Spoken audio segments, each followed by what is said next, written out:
मध्य प्रदेश सरकार ने 3 साल के बाद अधिकारी कर्मचारियों के तबादलों को लेकर तबादला नीति जारी कर दी है। शनिवार देर रात को जारी की गई तबादला नीति में क्या प्रावधान है, कैसे अधिकारी कर्मचारी तबादलों को लेकर आवेदन कर सकेंगे और किस तरीके का प्रावधान तबादला नीति में किया गया है, इसकी पूरी कहानी विस्तार से जान लीजिए।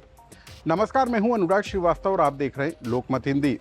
मध्य प्रदेश में 3 साल के बाद तबादलों पर लगी रोक हट चुकी है। बीते दिनों मोहन कैबिनेट की बैठक में तबादला नीति को मंजूरी दी गई थी, लेकिन तबादला नीति का खाका शनिवार की देर रात को राज्य सरकार की तरफ से जारी किया गया है।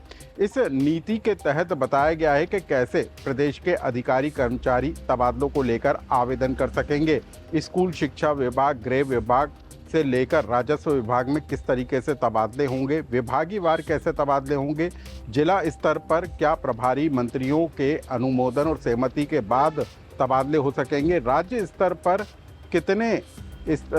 कितनी संख्या में अधिकारी कर्मचारियों के तबादले होंगे, अतिशय शिक्षकों का क्या होगा, ये तमाम बातों का जिक्र नई तबादला नीति के प्रारूप में दिया गया है और इस प्रारूप को समझाने का काम करेंगे कि आप कैसे तबादला नीति का फ़ायदा उठा सकते हैं और यदि आप अपने तबादला चाहते हैं तो उसके लिए क्या आपको करना होगा, इसकी पूरी जानकारी इस खबर में जान लीजिए।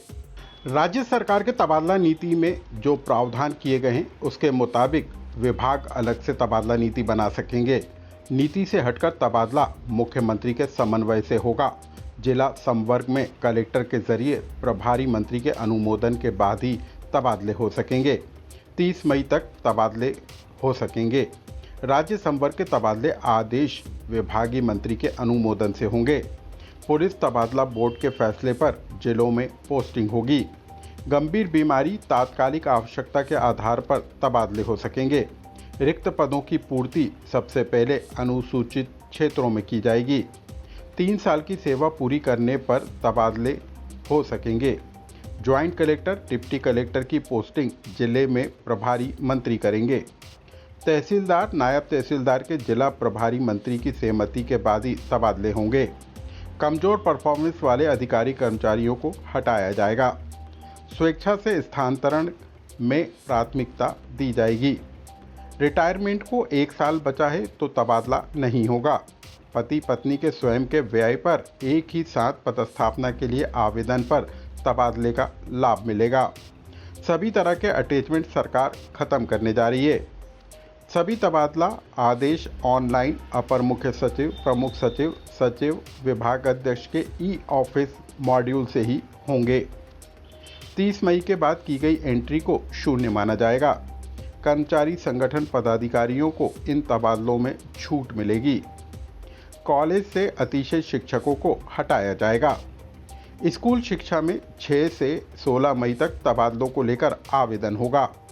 आदेश जनरेट करने का काम 20 मई तक किया जाएगा। अतिशय शिक्षक जिन्होंने स्वैच्छिक स्थानांतरण का विकल्प नहीं चुना है, उनके तबादले प्रशासकीय आधार पर 30 मई तक होंगे। 1 जून तक तबादला वाले शिक्षकों को ज्वाइन करना होगा।